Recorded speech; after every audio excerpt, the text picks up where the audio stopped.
Good morning बच्चों। आज हम 10वीं के हिंदी में पढ़ेंगे अमर शहीद वीर नारायण सिंह हैं। इसके लेखक है डॉक्टर सुदीप मिश्र।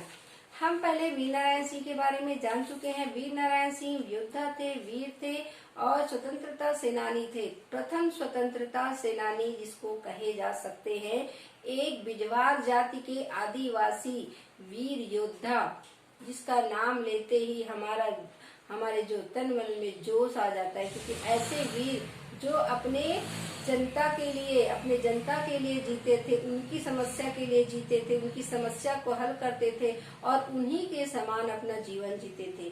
बहुत सादा जीवन जीते थे और इतने जमींदार होने के बावजूद भी वह अपने जीवन शैली में कोई परिवर्तन नहीं किए।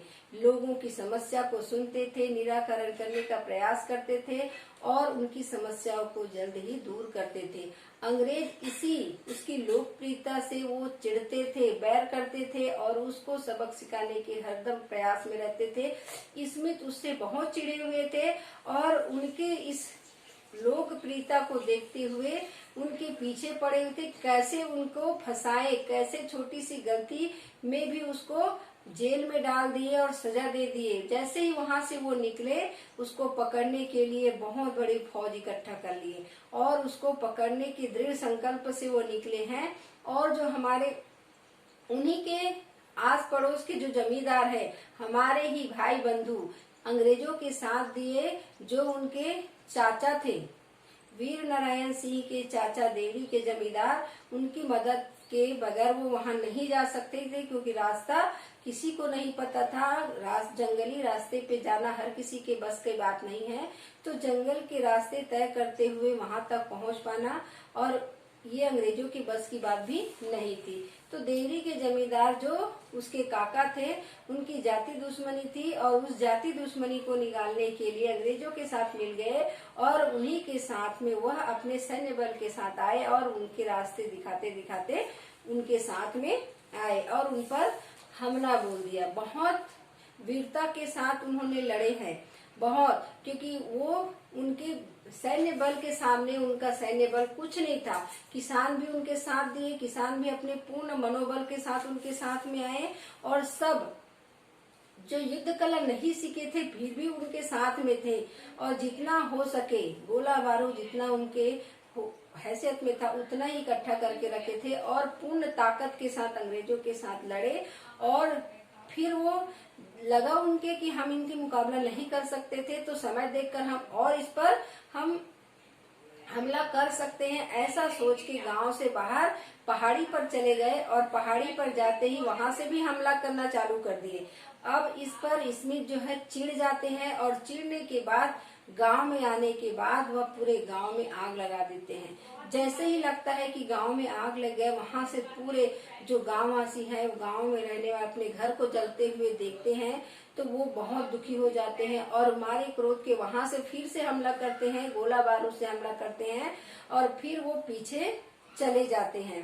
अब बहुत देर तक लड़ाई लड़ते हैं, उसके बाद देखते हैं नारायण सिंह के आंदोलनों को अंग्रेजों ने कुछ स्थानीय लोगों की ही मदद से कुचल दिया गया था, क्योंकि उस समय अगर स्थानीय लोग वीर नारायण सिंह का साथ देते तो न जाने हमारा देश कब का आजाद हो चुका होता, क्योंकि हमारे एक अगर आवाज उठा रहे हैं तो उसको दबाने वाले हमारे स्थानीय लोग 4 हो जाते थे उन अंग्रेजों की मदद करने के लिए।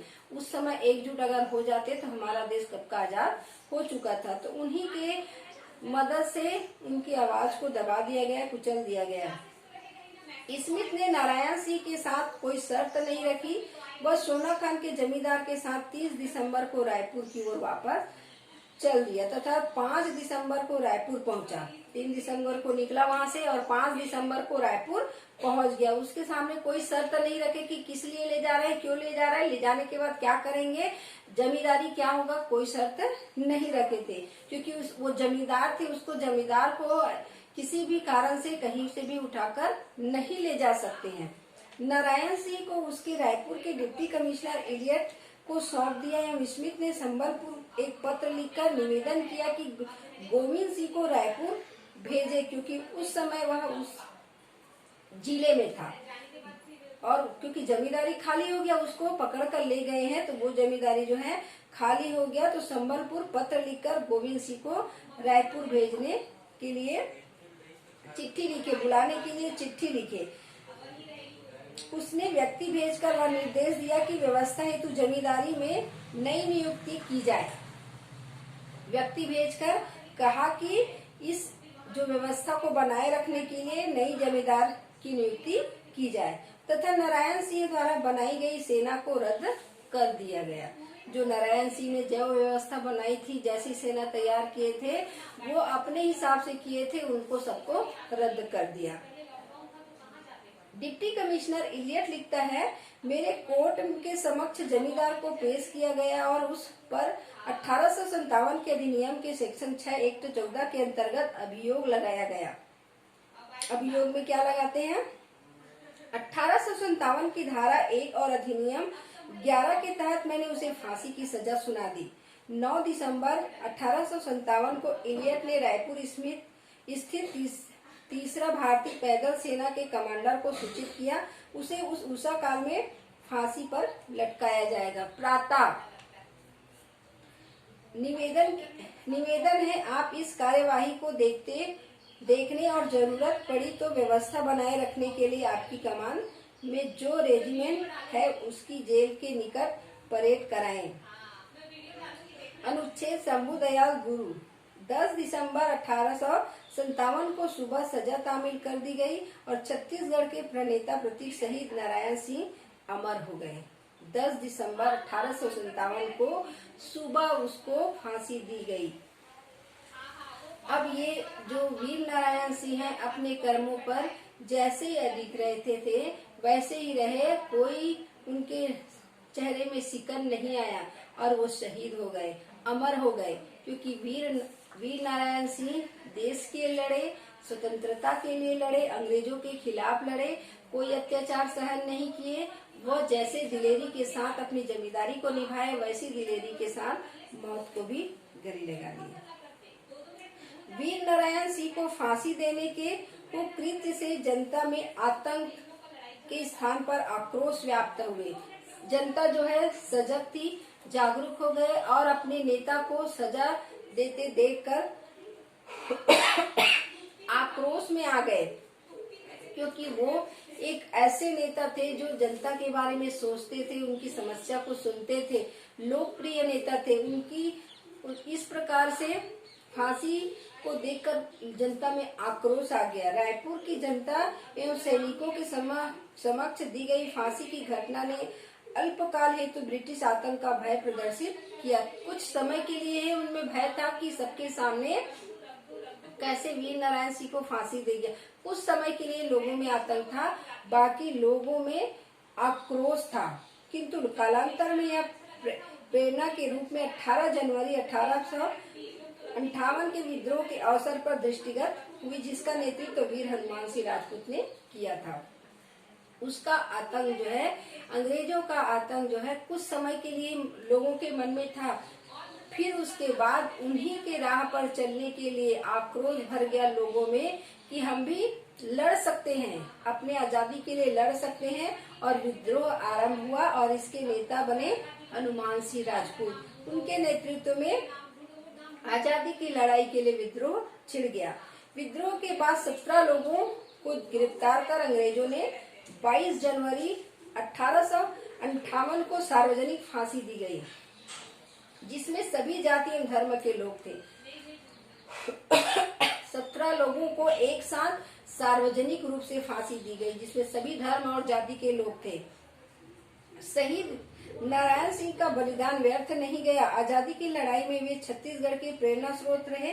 वीर नारायण सिंह छत्तीसगढ़ में 19 शताब्दी के पुनर्जागरण काल में राजनीतिक सामाजिक संचेतना के संवाहक थे। वीर नारायण सिंह ऐसे वीर योद्धा थे कि सबको सचेत करके गए, सबके मन में जोश भर के गए और उन्हीं को देखते हुए सब उनके ही समान आगे बढ़ने के लिए, आजादी की लड़ाई के लिए प्रेरणा स्रोत कार्य करने शुरू कर दिए। और हर धर्म जाति के लोग थे और छत्तीसगढ़ में पहला आजादी की लड़ाई प्रारंभ हो गई। वो प्रेरणा स्रोत थे जो वीर नारायण सिंह ने शुरुआत किए थे। 19वीं शताब्दी के पुनर्जागरण काल माना जाता है। इस प्रकार देश की स्वाधीनता आंदोलन में भाग लेते हुए छत्तीसगढ़ के वीर सेनानी शहीद हो गए। 17 वीर शहीद सेनानी उसमें शहीद हो गए।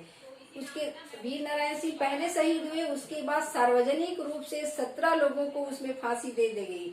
तो ये सेनानी शहीद हो गए। हमारे लिए गौरव की बात है कि छत्तीसगढ़ में स्वाधीनता के लिए पहला बलिदान देने वाला एक आदिवासी वीर था, जिन्होंने यह सिद्ध कर दिया कि स्वाधीनता की अग्नि इस क्षेत्र के आदिवासियों के हृदय में भी बराबर धधक रही थी, क्योंकि ये बड़े ही नहीं कर सकते, ये आदिवासी भी ये काम कर सकते, उसमें भी वीरता है, सहज है, समझ है, वो भी अपने हक के लिए लड़ सकते हैं।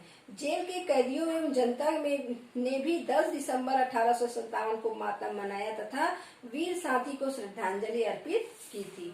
उनके जो बलिदान है व्यर्थ नहीं गया। जेल में भी उनके वीर साथी ने उनको श्रद्धांजलि दी। जेल तक भी उनके समर्थक थे, जेल में भी उनको श्रद्धांजलि दी गई। छत्तीसगढ़ के स्वतंत्रता संग्राम की यह चिर स्मरणीय घटना है जो हमको हमेशा याद रहेगा। वीर नारायण सिंह के वंशज व क्षेत्र की जनता आज भी सोनाखान जाकर श्रद्धा सुमन अर्पित करते हैं, क्योंकि वो ऐसे वीर योद्धा थे जो हम नहीं भूल सकते। नारायण सिंह की वीर गाथा घर घर में व्याप्त है। गर्व के साथ जनता वीर नारायण सिंह के यह कहकर याद करती है। वहाँ की जो उनके वंशज है और जो वहाँ के रहने वाले हैं, आसपास के रहने वाले हैं, आज भी उस पर श्रद्धा सुमन अर्पित करते हैं, क्योंकि उन्होंने वह लोकप्रिय नेता थे। उसकी वीर गाथा घर घर गाई जाती है, उनकी वीरता की कहानी घर घर सुनाए जाते हैं, क्योंकि वह एक ऐसे नेता थे जो निस्वार्थ लड़ते थे, निस्वार्थ भाव से सेवा करते थे। उसे किसी प्रकार का कोई लालच नहीं, वह जनता की सेवा के लिए ही जमींदार बने थे। वीर नारायण तुम्हारी वीरता बलिदान से, आग के शोले निकलते अब भी सोना खान से। शहीदों व सेनानियों के बलिदानी गौरव का प्रतीक, देश में तिरंगा ध्वज फहरा रहा है बड़ी शान से। आज भी घर घर यह गाते हैं, सबको सुनाते हैं कि तुम्हारी जो वीरता या बलिदान की जो कहानी है, जो आग के शोले निकलते अब भी सोना खान से, आग की शोला अब भी सोना खान में ऐसी है जो आपके बलिदान को गाते हैं, वीरता को नमन करते हैं। शहीदों व सेनानियों के बलिदानी गौरव का प्रतीक, देश में तिरंगा ध्वज फहरा रहा है बड़ी शान से। इन्हीं शहीदों वीर सेनानियों के बलिदान गौरव का प्रतीक है कि आज हम शान से तिरंगा ध्वज फहरा रहे हैं। उन्हीं बलिदानियों के जो बलिदान हुए हैं, उन्हीं के शान और उन्हीं के बलिदान, उन्हीं के गौरव का प्रतीक है कि हम शान से आज झंडा फहरा रहे हैं, स्वतंत्र हैं और अपने मन से जीवन जी रहे हैं, नहीं तो अंग्रेजों के गुलाम होते। हम उन्हीं के उनको सत सत नमन करते हैं जो देश के लिए बलिदान हो गए और देश के लिए अपना सब कुछ त्याग दिए और हमको एक स्वतंत्र भारत देकर गए हैं। हम उस स्वतंत्रता सेनानी को श्रद्धा सुमन अर्पित करते हैं, उनके प्रति नमन करते हैं, उनको कोटि कोटि साधुवाद देते हैं कि उन्होंने इतना अच्छा काम करके हमको एक स्वतंत्र भारत प्रदान करके गए हैं।